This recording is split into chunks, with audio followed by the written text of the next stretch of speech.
வணக்கம், நான் நிறைமதி. என்னோட ஊர் பேர் எட்டயாபுரம், தூத்துக்குடி மாவட்டம். நான் ஸ்கூலிங்ஸ் அக்ஸீலியம்ல முடித்தேன். College MSc computer science last year தான் கம்ப்ளீட் பண்ணேன். அதுக்கப்புறம் நான் ஐடி ஜாப்க்கு போகணும் அப்படிங்கிற ஒரு ட்ரீம்ல தான் இருந்தேன். பட் அம்மா அப்பா தூரமாக போய் ஒர்க் பண்ணுறதுக்கு அலோவ் பண்ணலை. அப்போ தான் யூடியூப்ல ஜெவஸ்டின் சார் வீடியோ பார்த்தேன். அதில் பார்த்தப்பறம் தான் எனக்கு புரிஞ்சது இ-காமர்ஸ் பிஸ்னஸ் அப்படிங்கிறது எங்கே இருந்தனாலும் பண்ணலாம், யாருனாலும் பண்ணலாம் அப்படிங்கிறது. வாங்க இப்போ நம்ம மீஷோவில் லாஸ்ட் 30 டேஸில் சேல்ஸ் பார்க்கலாம். லாஸ்ட் 30 டேஸில் பார்த்தீங்கன்னா நான் 5 lakh சேல்ஸ் அச்சீவ் பண்ணியிருக்கேன்.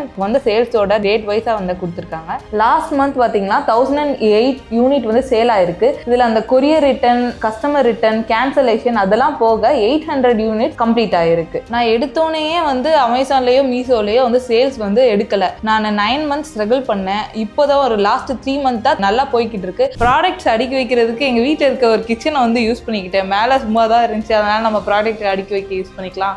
ப்ராடக்ட்ஸ் எல்லாமே கீழே அடுக்கி வச்சிருக்கேன். அது போக பாத்தீங்கன்னா செல்ஃப்லயே அடுக்கி வச்சிருக்கேன். போஸ்ட்னு சொன்னா யார் வேணா வாங்கி கொடுத்துருவாங்க வீட்டுல. பட் ஆனா அதை இம்ப்ளிமெண்ட் பண்றதுக்கு ஒரு பிசினஸ்ன்ற ஒரு விஷயத்தை நீங்க வீட்டுல போய் சொல்லும் போது என்ன சொன்னாங்க அவங்க? அதுல யாருமே பிசினஸ் பண்ணல, நீ எப்படி பண்ணுவ அப்படிங்கிற மாதிரி கேட்டாங்க. இப்போ பிசினஸ் ஸ்டார்ட் பண்ணிட்டு வீட்டில் சொல்லிட்டீங்க இல்லையா, எவ்வளோ இன்வெஸ்ட்மெண்ட்ல ஸ்டார்ட் பண்ணீங்க, அது எப்படி அவங்க அக்செப்ட் பண்ணிக்கிட்டாங்களா? மீஷோவில் லாஸ்ட் மந்த் எவ்வளோ சேல்ஸ் பண்ணீங்க? லாஸ்ட் மந்த் 3 lakh கிட்ட சேல் ஆயிருக்கு. நெட் இன்கமாக ஒரு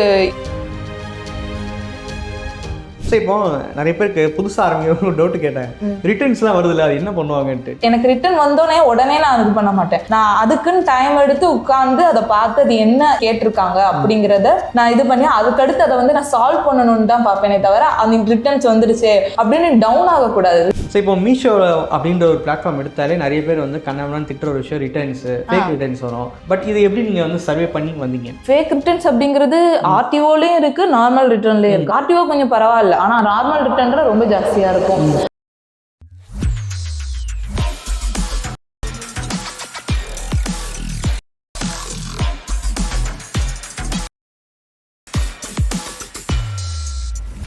வணக்கம்மா. வணக்கம். ஆக்சுவலாக ஒரு ரொம்ப நாள் கழிச்சு எங்கள் ஊர் சைடில் ஒரு செல ஸ்டோரி வந்திருக்கோம். அதுக்கே ரொம்ப தேங்க் பண்ணிக்கிறேன். ஏன்னா வருஷக்கணக்காச்சு எங்களோட ஊர் பக்கத்தில் தென்காசி ஆர்த்தி மேம் ஆகட்டும், பெரிய சாமி சார் ஆகட்டும், அதுக்கடுத்து நீங்கள் இப்போ வந்திருக்கீங்க. ஃபர்ஸ்ட் கேள்வி, எதனால் இ-காமர்ஸ் பிஸ்னஸ் சூஸ் பண்ணீங்க? இ-காமர்ஸ் பிஸ்னஸ் அப்படிங்கிறது நமக்கு ஃப்ளெக்சிபிள் டைமில் இது பண்ணிக்கலாம்.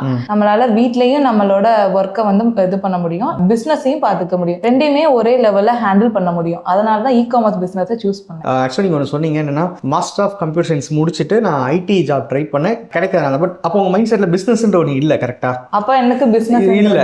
அப்போ கான்ட்ராஸ்டா பிசினஸ் அப்படின்ற ஒரு விஷயத்துக்கு எதுக்கு வந்தீங்க? எனக்கு ஐடி ஜாப் தான் போகணும் அப்படின்னு ஆசை. அந்த லைஃப் ஸ்டைலுக்கு அப்படி போய் ஒர்க் பண்ணணும் அப்படின்னு ஆசை. பட் அவ்வளோ தூரம் போய் ஒர்க் பண்ண வீட்லேயும் அலோவ் பண்ணலை, வேண்டாம் அப்படின்னு சொல்லிட்டாங்க. சரி அப்படின்ட்டு வீட்டில இருந்து ஏதாவது ஒர்க் பண்ணலாம் அப்படிங்கிற பட்சத்தில் நான் யூடியூப்ல வீடியோஸ் ஸ்க்ரோல் பண்ணி பார்த்துட்டு இருந்தேன். அப்போதான் உங்க சேனல் ஆல்ரெடி உங்களோட ஸ்டூடெண்ட் சஜஸ்ட் பண்ணியிருந்தாங்க. சரி எடுத்து பார்ப்போம் அப்படிங்கிற மாதிரி தான் உங்க வீடியோஸ்லாம் பார்த்தேன். பட் அதுல நீங்க நிறைய மோட்டிவேட் பண்ற மாதிரி சொல்லியிருந்தீங்க.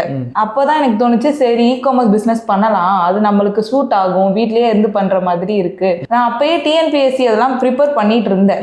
ஆனா அதையும் விட இ-காமர்ஸ் அப்படிங்கிறது நல்ல ஒரு ஆப்பர்ச்சுனிட்டியா இருந்துச்சு. ஃபியூச்சர்லாம் இ-காமர்ஸ்க்கு நிறைய ஸ்கோப் இருக்கு அப்படின்னு நினைக்கிறேன். ஸோ இப்போ நீங்க உங்க அம்மாட்ட போய் ஐடிக்கு போகணும், நீங்க முடியாதுன்ட்டாங்க, இந்த மாதிரி பிசினஸ் ஆரம்பிக்க போறேன். ஏன்னா அதுவும் பாருங்க, நீங்க காலேஜ் முடிச்சுட்டு உடனே ஸ்டார்ட் பண்ணீங்க. ஆமா, காலேஜ் முடிச்சுட்டு உடனே கிட்டத்தட்ட அப்படின்னா எதை பார்த்தாலும் நான் செஞ்சு பார்க்கணும்னு தோன்ற வயசு அது. அப்போ வீட்டில் எப்படி அதை அக்செப்ட் பண்ணிட்டாங்க? வீட்டில் எப்படி அக்செப்ட் பண்ணிக்கிட்டாங்க அப்படின்னா, வீட்டில் நான் சொன்னேன், இந்த மாதிரி நான் கோர்ஸ் ஜாயின் பண்றேன், நான் நல்லா பண்ணுவேன், அவங்க சொல்லி தருவாங்க, ஏதாவது புதுசா கத்துக்கலாம், வீட்டில் சும்மா தானே இருக்கிறோம், நான் ஏதாவது புதுசா கத்துக்கிறேன்னு அப்படின்ட்டு கேட்டிருந்தேன். சரி ஜாயின் பண்ணிக்கோ அப்படின்னு சொல்லிட்டாங்க. நானும் ஜாயின் பண்ணி படிச்சேன். அதுல நீங்க நல்லா சொல்லியிருந்தீங்க, அதாவது நம்ம டீச்சர்ஸ் சொல்லுவாங்கல்ல, எந்தெந்த விஷயத்த கண்டிச்சு சொல்லணுமோ அந்தந்த விஷயத்த நீங்க இப்படிதான் பண்ணணும், இப்படி பண்ணாதான் சரி, இப்படி பண்ணக்கூடாது, இது தப்பு, அந்த மாதிரி நீங்க சொல்லியிருந்தீங்க. ஓகே. போஸ்ட்னு சொன்னா யார் வேணா வாங்கி கொடுத்துருவாங்க வீட்டுல. பட் ஆனால் அதை இம்ப்ளிமெண்ட் பண்ணுறதுக்கு ஒரு பிஸ்னஸ்ன்ற ஒரு விஷயத்தை நீங்கள் வீட்டில் போய் சொல்லும் போது என்ன சொன்னாங்க அவங்க? பிஸ்னஸா அப்படின்னு கேட்டு அப்படி கேட்டாங்க. நம்ம இதுல யாருமே பிசினஸ் பண்ணல, நீ எப்படி பண்ணுவ அப்படிங்கிற மாதிரி கேட்டாங்க. பட் ஆனா நல்லா பண்ணுவேன் அப்படிங்கிற மாதிரி தான் நான் சொல்லியிருந்தேன். அப்புறம் சரி அப்படின்னா என் பர்த்டே அன்னைக்கு தான் எங்கி கூப்பிட்டு போயிட்டேன், ப்ராடக்ட் பர்ச்சேஸ் பண்ணேன், வாங்க அப்படின்ட்டு, இது மட்டும் வாங்கி கொடுங்க அப்படின்ட்டு பர்ச்சேஸ் ஸ்டார்ட் பண்ணணும் அப்படின்னு ஒரு மோட்டிவ்ல அதை கூட்டு போயிட்டேன், பர்ச்சேஸ் பண்ணியாச்சு. ஸ்டார்டிங்ல வந்து எப்படின்னா நீங்க சொன்னது நான் பண்ண ஒரு பெரிய தப்பு அதுதான். 300 குவான்டிட்டி நைட்டிஸ் வந்து எடுத்துட்டு வந்துட்டேன் வீட்டுக்கு. ஒரே டிசைன்ல இல்ல, வேற டிசைன் தான். நீங்க என்ன சொன்னீங்க, ஒரு சாம்பிள் ஒரு 5 இது அப்படி எடுத்து வந்து போட்டு நல்லா போச்சுன்னா அடுத்தடுத்து எடுத்துக்கணும் அப்படின்னு சொன்னீங்கல்ல. நானும் சரின்னு எடுத்துட்டு வந்துட்டேன். 250 பீஸ் எடுத்துட்டு வந்தாச்சு. அது ஆன்லைன்ல போகவே இல்லை. ஆன்லைன்ல ஒன்னொன்னா போகுது, அதுக்கப்புறம் அது ஃபுல்லாவே ஸ்டாப் ஆயிடுச்சு. அப்படியே போனாலும் குவாலிட்டி தான் நல்லா தான் இருக்கு, ஆனா ரிட்டர்ன் வருது. நம்ம ப்ராடக்ட்டே வந்துட்டாலும் பரவாயில்ல, அதுல ஒரு சில ப்ராடக்ட் வேற ஏதாவது வச்சு அனுப்பி விட்டுறாங்க. அது கொஞ்சம் பிரச்சனையா இருந்துச்சு. அப்புறம் என்ன பண்ணன்னு தெரியல. ஆனா நம்ம இறங்கிட்டோம், கண்டிப்பா நல்லா பண்ணணும் அப்படின்னு தோணுச்சு. அதனால அதை ஃபர்ஸ்ட் நம்மகிட்ட இருக்கிற ப்ராடக்ட்டை வந்து சேல் பண்ணிடணும். இல்லைன்னா அதை பார்த்தே ரொம்ப டிப்ரெஷன் ஆகும் அப்படின்ட்டு என்ன பண்ணேன்னா, ஏவிடி ஒரு பை மாதிரி இருக்கும், பெருசா இருக்கும். அதுல எல்லா நைட்டையும் வச்சு ஸ்கூட்டில முன்னாடி வச்சு எல்லா இடங்களுக்கும் போய் சேல் பண்ணேன். ஏன்னா யாரும் வந்து வாங்குறது மாதிரி ஐடியால இல்ல. அதனால நானே போய் சேல் பண்ணேன். ஏன்னா நீ இவ்வளவு படிச்சிருக்க, வேற எதுவும் ஜாப் போல அப்படிங்கிற மாதிரி நிறைய பேர் கேட்டாங்க. ஆனா எனக்கு அப்படி போய் பண்றது வந்து நல்ல ஒரு எக்ஸ்பீரியன்ஸா, அதாவது கஸ்டமர் வந்து என்ன நினைக்கிறாங்க நிறைய கத்துக்கிட்டேன் அவங்ககிட்ட இருந்து. 250 யூனிட்ஸ் வாங்கிட்டீங்க, லிஸ்ட்டும் பண்ணிட்டீங்க, ஆனா பெருசா மூவ் ஆகலன்னு சொல்லிட்டு ஆஃப்லைன்ல மூவ் பண்ணீங்க. அந்த மாதிரி டைம்ல என்னன்னா கிவ் அப் பண்ணிடுவாங்க, நமக்கு ஆன்லைன் ஒத்து வரலன்ட்டு. பட் அதுக்கப்புறமும் சர்வே பண்ணி எப்படி அடுத்த கட்டத்துக்கு ஆன்லைன்ல சேல் கொண்டு வந்தீங்க? நார்மலா சேல் பண்ணாம வெரைட்டிஸ் ஆஃப் நைட்டிஸ், டிசைன்ஸை விட நைட்டிஸ்லயே நிறைய டைப்ஸ் இருக்கு. ஜிப் மாடல், ஜிப்லெஸ் மாடல், அந்த மாதிரி எது வந்து ஃபாஸ்டா மூவ் ஆகும் அப்படிங்கறத தெரிஞ்சுக்கிட்டு அந்த மாதிரி சூஸ் பண்ணேன். செல்லர் சக்சஸ் ஸ்டோரியில பேசுவாங்கல்ல, உங்களாலலாம் பண்ண முடியுது, அப்ப நமக்கும் அந்த திறன் இருக்கு, நம்ம ட்ரை பண்ணணும், நம்ம விட்டுறக்கூடாது அப்படின்னு நானும் ட்ரை பண்ணேன். எல்லாராலையும் முடியுது, அப்ப நம்ம ஏதோ தப்பு பண்றோம் திருத்திக்கலாம் அப்படின்ட்டு. செல்லர் ஸ்டோரி போடுற இன்டென்ஷன் இதுதான். நிறைய விஷயங்களை வந்து நிறைய பேர் நம்ம பார்க்கும்போது நம்மளே பார்க்குற மாதிரி இருக்கும். அப்ப அவங்களால முடியும், நம்மளால முடியும் சொல்லிட்டு இந்த மாதிரி ஒரு லாஸ்ட் ஸ்டேஜ்ல இருக்கவங்க கூட திருப்பி கிவ் அப் பண்ணாம பவுன்ஸ் பேக் ஆவாங்க. ஸோ நிறைய ஸ்டோரிஸ் எல்லாம் போட்டிருக்கோம், செக் பண்ணி பாருங்க. ஸோ இப்போ வந்து பிசினஸ் ஸ்டார்ட் பண்ணிட்டு வீட்டில் சொல்லிட்டீங்க இல்லையா, எவ்வளோ இன்வெஸ்ட்மெண்ட்ல ஸ்டார்ட் பண்ணீங்க, அது எப்படி அவங்க அக்செப்ட் பண்ணிட்டாங்களா? ஒரு 20,000க்கு ஸ்டார்ட் பண்ணேன். அவங்க வந்து சரி உனக்காக பண்றோம் அப்படின்னு அக்செப்ட் பண்ணிக்கிட்டாங்க. அவங்களுக்கு என்னன்னா நம்பிக்கை இல்லை, இவ எப்படி இ-காமர்ஸ்ல இவளால எப்படி பண்ண முடியும் அப்படிங்கிற ஒரு சந்தேகத்தோட தான் வாங்கி கொடுத்தாங்க. ஆக்சுவலா நீங்க சூஸ் பண்ண கேட்டகரி உங்களுக்கு கரெக்டான கேட்டகரி. பட் ஆனா இனிஷியல் ஸ்டேஜ்ல வந்து டிசைன்ஸ் வந்து தப்பா செலக்ட் பண்ணிட்டீங்க. மாடல்ஸ். ஸோ இப்போ ஒரு பீரியட் ஆஃப் டைம் கரெக்டான மாடல் எல்லாமே டிசைன்லாம் கரெக்டாக செலக்ட் பண்ணி ஒரு ஸ்டாண்டர்டைஸ் ஆனீங்க இல்லையா, ஃபர்ஸ்ட் ஒரு இன்கம் வந்துருக்கும் இல்லையா, இப்போ அமேசான், மீஷோ அதை வாங்கினியும் என்ன பண்ணீங்க? ஐ மீன் வீட்டில் போய் கொடுத்தீங்களா இல்லை என்ன பண்ணீங்க? ஏதாச்சு வீட்டில் கேட்டேன், உங்ககிட்ட கொடுக்கவா அப்படின்ட்டு. வேண்டாம், நீ வாங்குறத நீயே சேவ் பண்ணிக்கோ அப்படின்னு சொல்லியிருக்காங்க. இப்போ வரைக்கும் நான் அதை சேவ் பண்ணிக்கிட்டு தான் இருக்கேன். எனக்கு என்னன்னா யாருக்காவது ஹெல்ப் பண்ணணும் அப்படிங்கிற மாதிரி ஒரு ஆசை தான். எதற்காவது ஹெல்ப் பண்ணணும், இல்லை ஏதாவது படிக்கிறதுக்கு உதவி பண்ணணும், ஃபர்ஸ்ட் நம்ம சேவ் பண்ணிட்டு அப்புறம் யாருக்காவது அந்த இதை ஹெல்ப் பண்ணலாம் அப்படிங்கிற ஒரு இன்டென்ஷன்ல தான் இருக்கும். ஆனால் அந்த ஃபர்ஸ்ட் ஒரு ஆர்டர் வந்திருக்கும் இல்லையா? ஆமா ஆமா ஆமா. ஐ மீன் ஃபர்ஸ்ட் ஆர்டர் வந்து உங்களுக்கு மேபி ஒரு என்ன சொல்றது, எல்லாருக்கும் ஒரு என்ஜாயபிள் மூமெண்ட்டாக இருக்கும். பட் உங்களுக்கு கொஞ்சம் கஷ்டமா இருந்தது, என்னடா ஒரு ஆர்டர் வந்திருக்கும், எஃபர்ட் போட்டதுக்கு ஏதோ இந்த ஆர்டராவது வந்திருக்கே அப்படிங்கிற ஒரு இதா இருந்துச்சு. இந்த ஆர்டர் வந்திருக்கு, இன்னமும் நம்மளால முடியும் அப்படிங்கிற ஒரு தாட் தான் இருந்துச்சு. நீங்களே செல்ஃப் மோட்டிவேட் பண்ணிட்டீங்க, என்னால முடியும் அப்படின்ட்டு ஒரு இது கான்ஃபிடென்ட்டா இருந்தேன். ஓகே. இப்போ வந்து currently Meesho and Amazon sale பண்றீங்க, ஃபிளிப்கார்ட்ல ஏன் பண்ணல? ஃபிளிப்கார்ட்ல ஒன்றும் ட்ரேட்மார்க் எடுக்கல. ஓகே. பட் ஆனால் உங்களுக்கு எது கம்ஃபர்ட் ஜோன் ஆயிடுச்சு? மீஷோ கம்ஃபர்ட் ஜோன் ஆயிடுச்சு. இன்னும் ஆனால் ட்ரை பண்ணணும், இதே இடத்துல இருக்கக்கூடாது, இன்னும் நிறைய ட்ரை பண்ணணும் அப்படிங்கிற ஒரு எய்ம்ல தான் இருக்கேன். ஒரு டேக்கே வந்து ஒரு 50+ ஆர்டர் வரதுனால நான் இப்போ தனியாவே வந்து இது பண்ணிக்கிறேன். ஸோ இப்போ மீஷோ அப்படின்ற ஒரு பிளாட்ஃபார்ம் எடுத்தாலே நிறைய பேர் வந்து கண்ணாமலாம் திட்டுற ஒரு விஷயம் ரிட்டர்ன்ஸ், ஃபேக் ரிட்டர்ன்ஸ் வரும். பட் இது எப்படி நீங்க வந்து சர்வே பண்ணி வந்தீங்க? ஃபேக் ரிட்டர்ன்ஸ் அப்படிங்கிறது ஆர்டிஓலயும் இருக்கு, நார்மல் ரிட்டர்ன்லயும் இருக்கு. ஆர்டிஓ கொஞ்சம் பரவாயில்ல, ஆனா நார்மல் ரிட்டர்ன்ல ரொம்ப ஜாஸ்தியா இருக்கு. கஸ்டமர் ரிட்டர்ன்ல வந்து ரொம்ப ஜாஸ்தியா இருக்கும். அதை எப்படி ஓவர் கம் பண்ணணும் அப்படின்னா, ஃபர்ஸ்ட் அதை எடுத்து அது லேபிள் போட்டோ, அப்புறம் அந்த பேக்கெட் QR கோட் போட்டோ அதெல்லாம் வந்து கிளியரா நம்ம எடுத்து வச்சுக்கணும். அதை எடுத்து வச்சுட்டு டிக்கெட் ரைஸ் பண்ணா கண்டிப்பா எல்லா டிக்கெட்டுக்குமே வந்து நமக்கு அமௌண்ட் வந்து போடுறாங்க. அதுல ஒரு பிரச்சனையும் இல்லை இப்போதைக்கு. ஃபர்ஸ்ட் ஸ்டார்டிங்லயுமே நான் வந்து பண்ணல, எனக்கு டிக்கெட் ரைஸ் பண்ணேன், பட் எல்லா டிக்கெட்டுமே கேன்சல் தான் ஆச்சு. அந்த வீடியோஸ் போட்டோஸ் ப்ராப்பரா இல்ல. ஒரு நாளைக்கு இந்த பிசினஸ்க்காக நீங்க எவ்வளவு நேரம் டைம் ஸ்பெண்ட் பண்றீங்க? மதியம் 12 o'clock ஆரம்பிப்பேன், முடிக்கிறது ஈவினிங் 4-5. ரீசெண்ட் டைம்ல பாத்தீங்கன்னா நிறைய விமன் என்டர்பிரினர்ஸ் வந்து ரெஸ்டாரண்ட் தான் இருக்காங்க, அதுவும் சாரீஸ் தான் மெயினா பண்றாங்க. நைட்டின்றது பாத்தீங்கன்னா நான் இது வரைக்கும் பெருசா சில ஸ்டோரி நான் அது வரைக்கும் பார்த்தே இல்லை. நைட்டின்ற ஒரு விஷயம் நீங்க சூஸ் பண்ணி சாரீஸ் வந்து எங்கேயாவது போனா கட்டிட்டு போவாங்க, அந்த மாதிரி தான் இருக்கு இப்ப இருக்க சுச்சுவேஷன்ல. நைட் ட்ரெஸ்லாம் வந்து எல்லாருக்குமே அதுதான் பிடிச்சிருக்கு, அதுதான் போட ஆரம்பிச்சாங்க, அதுதான் வந்து கொஞ்சம் நல்லா இருக்கும் அப்படின்ற மாதிரி இப்ப இருக்கிறது. எனக்கு வாங்குற இடம் பக்கத்துலயே இருக்கும்னு நினைச்சேன், ஏன்னா தூரமா இருந்தா மேனுஃபேக்சர் வந்து பக்கத்திலேயே இருந்தா நல்லா இருக்கும் அப்படின்னு தோணுச்சு. அதனால எனக்கு பக்கத்திலேயே இருக்கிற மாதிரி குவாலிட்டியும் நல்லா இருக்கிற மாதிரி நான் வாங்கிக்கிட்டேன். ஓகே. ஸோ இப்போ நம்மளோட செல ஸ்டோரி தான் உங்களை வந்து ரொம்ப மோட்டிவேட் பண்ணிச்சு அப்படின்னு சொன்னீங்க. செல ஸ்டோரியில எது உங்களுக்கு ரொம்ப இன்ஸ்பயர் ஆச்சு? ஒரு மேம் சென்னையில தான் நினைக்கேன், அவங்க 2 பசங்க வச்சிருந்தாங்க. அவங்க சொன்னதுதான் எனக்கு ரொம்ப மோட்டிவேட்டா இருந்துச்சு. நீங்க வந்து ஒரு யங் ஏஜ்ல பிசினஸ் ஸ்டார்ட் பண்ணிட்டீங்க, பட் ஆனா உங்களுக்கு வந்து அந்த அளவுக்கு ஒரு ஃபினான்ஷியல் ப்ரெஷர் இருக்கிற மாதிரி எனக்கு ஐடியா இல்லை. இப்போ ஐடியில் போகிறது வந்து ஓகே, அது வந்து ஒரு லைஃப் ஸ்டைலு, நம்ம ஒரு கட்டத்துக்கு அடுத்த கட்டத்துக்கு போகணும், நம்ம ஜென்ரேஷன்யாவது ஒரு வில்லேஜ்லேருந்து ஒரு இது போகணும் அப்படின்னு ஆசை இருக்கும். இந்த பிஸ்னஸ் அப்படின்ற ஒரு விஷயம் வந்து உங்களுக்கு அடுத்த கட்டமாக எங்கே கொண்டு போகணும்னு நினைக்கிறீங்க? நான் ஒரு என்டர்பிரினர் ஆவேன் கண்டிப்பா, ஃபேமிலியோட எல்லாரோடையும் சேர்ந்து பண்ணலாம் அப்படிங்கிற ஒரு எய்ம்ல தான் பண்ணியிருக்கேன்.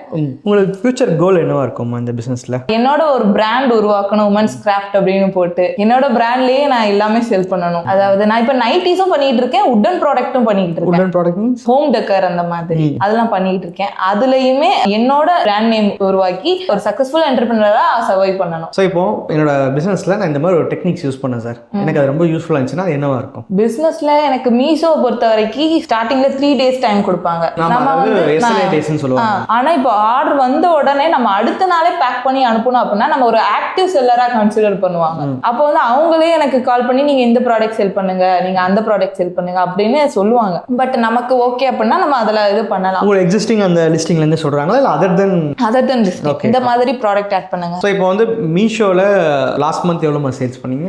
லாஸ்ட் மந்த் 3 lakh கிட்ட சேல் ஆயிருக்கு. அதாவது நீங்க போட்ட இன்வெஸ்ட்மென்ட், பேக்கிங் ஆகட்டும், ரா மெட்டீரியல்ஸ் ஆகட்டும், இதெல்லாம் போக எவ்வளவு நினைச்சிருக்கீங்க?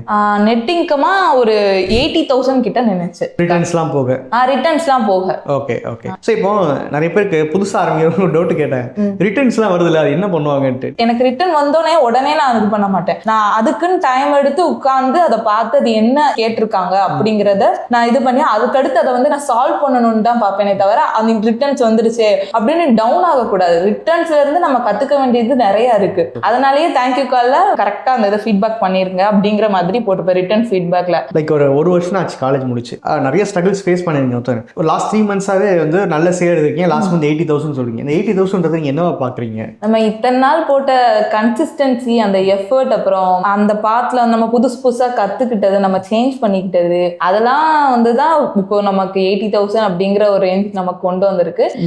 வீட்டுல சொன்னீங்களா? ஏன்னா அவங்க தானே உங்களுக்கு நிறைய வந்து ஹெல்ப் பண்ணிருக்காங்க. இந்த மாதிரி 3 lakh சேல் போயிருக்கு, எனக்கு 80,000 இன்கம் இருக்குன்னு சொன்னீங்க. என்ன சொன்னாங்க? 3 lakh சேல் பண்ணது ஓகே, நீ 3 crore கிட்ட எவ்வளவு சேல் ஆனாலும் நிதானமா இரு, பொறுமையா இரு, எதுக்குமே ரொம்ப பதட்டப்படாத அப்படிங்கிற மாதிரி தான் சொல்லி. ஸோ இப்போ இந்த வீடியோ பார்த்துட்டு இருக்க நிறைய விமன் என்டர்பிரனர்ஸ் ஆகட்டும், இல்ல சின்ன காலேஜ் ஸ்டூடெண்ட்ஸ்லாம் கூட ஓகே நானும் 5 year முடிக்க போகிறேன், பிஸ்னஸ் ஸ்டார்ட் பண்ண கூட நினைப்பாங்க. அவங்களுக்கு நீங்கள் கொடுக்குற ஒரு அட்வைஸாக இருக்கு. ஏன்னா நீங்கள் விமன் என்டர்பிரனர் ப்ளஸ் இப்போ தான் நீங்கள் 1 year கரெக்டாக காலேஜ் இதோட 1 year ஆச்சு இல்லையா?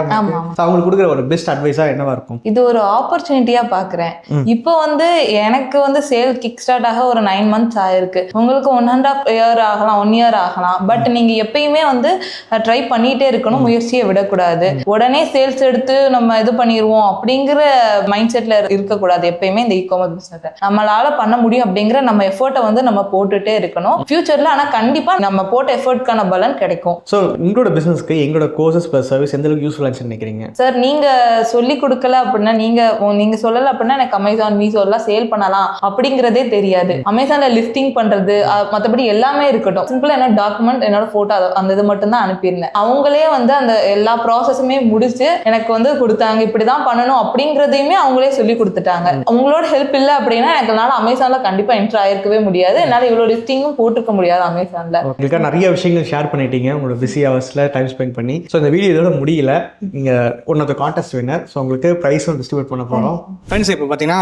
லாஸ்ட் மந்த் கான்டெஸ்ட் வினர்ஸ்க்கு நான் என்ன பண்ணுவோம்னா ட்ரேட்மார்க்கான எக்ஸ்பென்ஸ் எவ்வளோ அதை கொடுத்துருவோம். ப்ளஸ் நம்மளோட டிஜிட்டல் மார்க்கெட்டிங் கோர்ஸோட ஆக்சஸும் ஃப்ரீயாக கொடுத்துருவோம். புதுசாக வரவங்களுக்கு கான்டெஸ்ட் என்னதெல்லாம் மேலே கார்டு கொடுத்துருக்கேன், செக் பண்ணி பாருங்க. ஸோ இப்போ நம்ம கொடுத்துடலாம்.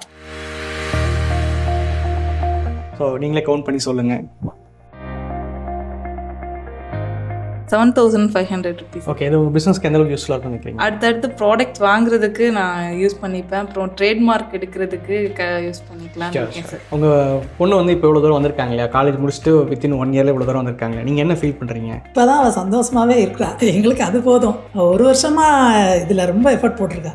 நல்லாவே அவள் பண்ணணும் அப்படிங்கிறதுல இன்ட்ரெஸ்ட்டாக இருந்தால் நாங்கள் தான் கொஞ்சம் நம்பிக்கை இல்லாமல் இருந்தோம். இப்போ இவளுக்கு முழு சப்போர்ட் பண்ணணுங்கிற நிலைமைக்கு நாங்கள் வந்துட்டோம். அந்த அளவுக்கு அவள் வந்து நல்லா பண்ணிக்கிட்டு இருக்கா. இந்த தொழிலில் நல்லா டெவலப் ஆகணும், பெரிய பெரிய அளவில் வரணுங்கிறது எங்களோட 2 பேரோட ஆசையுமே. கண்டிப்பாக அதுக்கு நாங்கள் சப்போர்ட் பண்ணுவோம். நீங்கள் நல்லா சப்போர்ட் பண்ணிக்கங்கிறத அடிக்கடி சொல்லிக்கிட்டே இருப்பா. வீடியோவும் பார்த்துருக்கேன் நான். ரொம்ப நன்றி. தேங்க்யூ.